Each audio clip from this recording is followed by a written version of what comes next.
Hello and welcome back to another OMNIHEROES video. In this video, I'm just going to go through my current setup for PvP in Foggy Colosseum. So these are the 5 teams that I believe to be the strongest teams currently. Again, I've been wrong before, so take all of this with a grain of salt. And there is a lot of units in here, as well as skins that you might not have. If that is the case, you can go ahead and replace those units with other teams. So first things first, we're going to break down the Phantom Valiants team. So we have 5 Royals, 3 Ecliptus, 3 Phantoms, we have 3 Deviants, 2 Dooms, 3 Dooms, technically 2 Dooms. We have 3 Valianters, and we have 2 Celestials as well. This was the most that I could fit on one synergy. And it seemed to have won so far every single time. And the reason for that is because of the mix of Doom synergy and Phantom synergy as well. So you have Elmer, who is a staple within this team. He is required, as well as Dahlia. The tactic is to survive for long enough so that Dahlia and Elmer can switch a couple of times. And then once they have switched, you would effectively have a very, very, very strong Elmer with the increase in attack up to 1500% after switching with Dahlia a couple of times. Now, we also have Ayushta on the team. So we have Ayushta, Dahlia and Elmer as the Phantoms on the team. This works out very well. Ayushta typically dies quite early on, and Dahlia can survive depending on if she's been able to switch with Elmer. So if she is able to switch, works very, very well together. You also have Pandora and Hades. Pandora, Hades and Elmer on the Valiants team. That is to give the assail, so you can do more damage within the first couple of rounds. So first, I believe it's 2 rounds currently. It's damage reduction up to 4 rounds, and then an additional, I believe it's 100%. Let's just check on that. So, no, it's increased physical damage for 4 rounds. It doesn't help Dahlia out too much. So Dahlia does not do any damage in this team whatsoever. It is primarily Elmer that does all of the damage and wins the majority of the fights. We also have Pandora. So if, say, for example, one of our units were to kill an enemy unit, they would then chain the attack that they were doing, whether that be basic attack, whether that be ultimate attack, or whether that be active skill. Ayushta here for the Phantom synergy and the Doom synergy as well, pairing alongside Dahlia. And Hades is here primarily because of the increased limit to execute. So Pandora, Hades and Elmer will all execute enemies below 35 HP if they get hit on them, combining very well with Pandora's skill of allowing multiple supers to attack. Relics, I've gone for Underworld Key, I've gone for Mirror, and I've gone for the Blades as well. So the Underworld Key is purely there for the 100 relic energy increase at the very start of battle. The Mirror there is for the revive function, although it does provide Elmer with increased HP. It's not super required, but it is primarily there for the revive mechanic.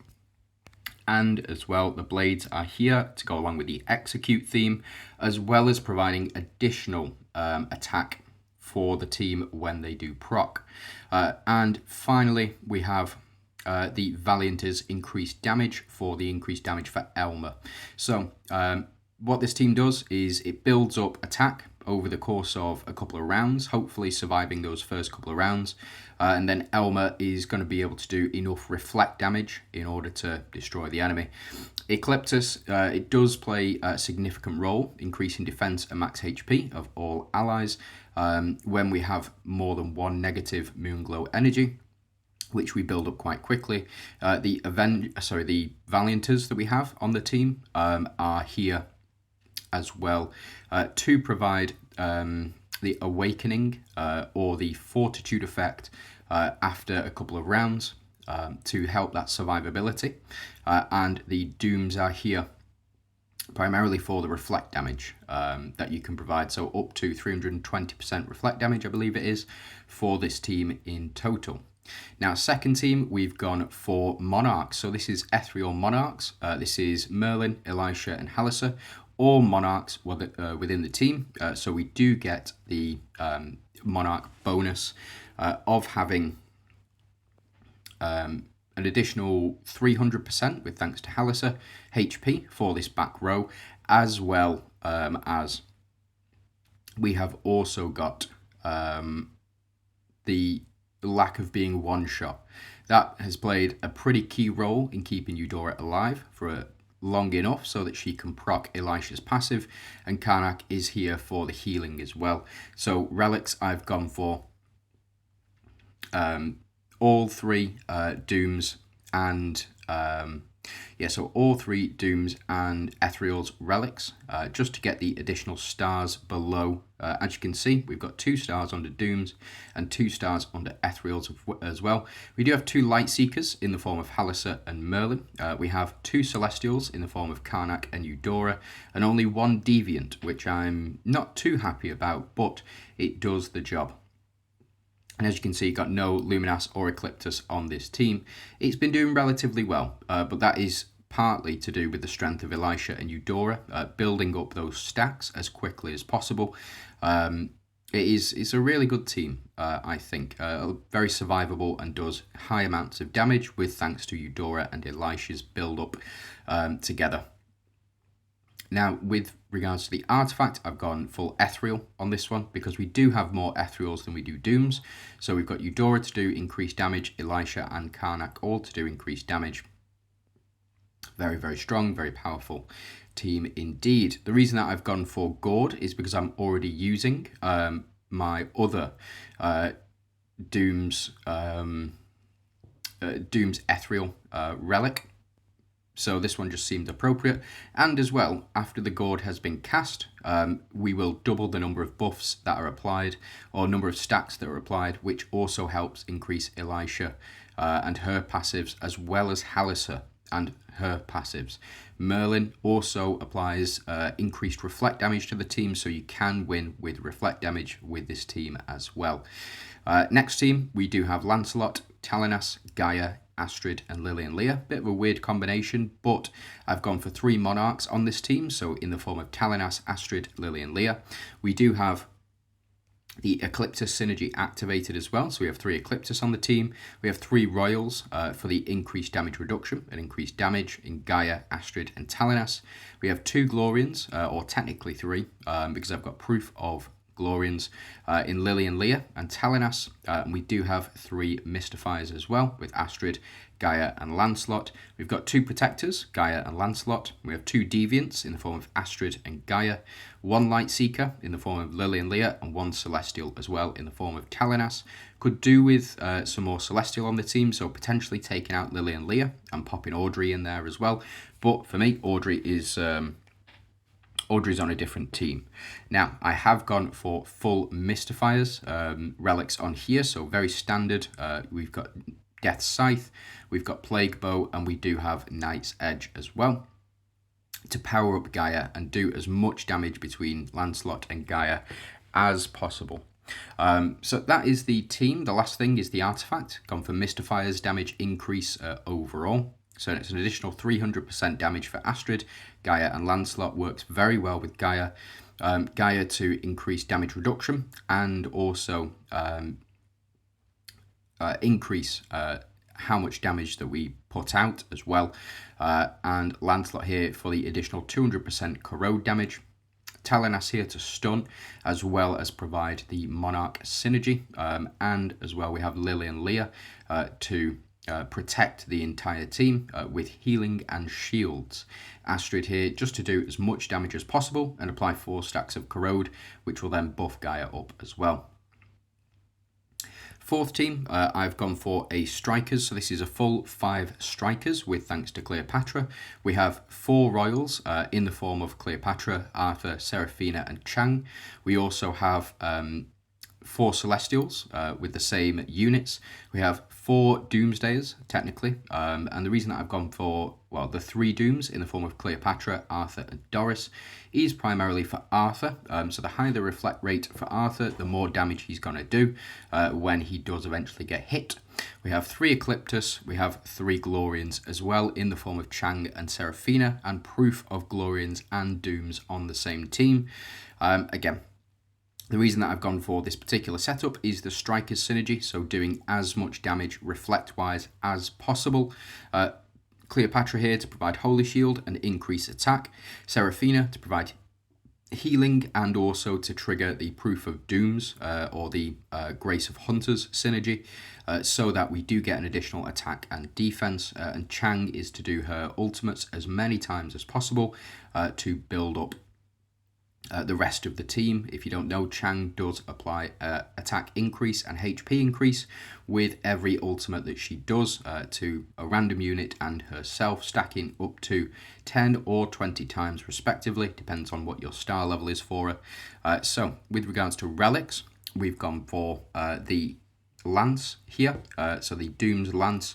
We've also gone for the Shield, and we've also gone for the Doom's healing as well, so Famine Scale. The reason that I've gone for all of these, where have you gone? Lance will provide the 100 relic energy that we need to proc the shield. The shield will protect our front line because they can be very vulnerable, especially because they are all strikers. So no real defense on the team except for Arthur and the rest of the units taking action. And then for the additional heals and removal of debuff, we've gone for the Famine Scales as well. Artifacts is just the Doom's artifact, so as you can see, got up to 3 stars, so we're doing 300% additional damage with our Doom's team. Doris is very slept on unit.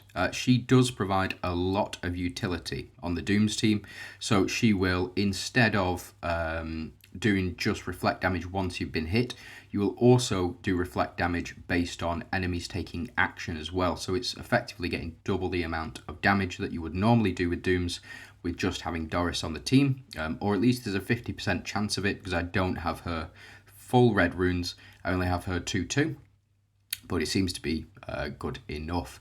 And now the final team, I've gone with a bit of a toxic team, to say the least. So Aphrodite and Mavis being, Aphrodite, Mavis, and Dio-chan being our Avengers. You do have Aphrodite here who will steal enemy units, as well as remove any debuffs on the team and increase her attack based on the removal of those debuffs. You have Mavis who is there to die over and over and over again and do as much damage to the enemies on her way out as possible.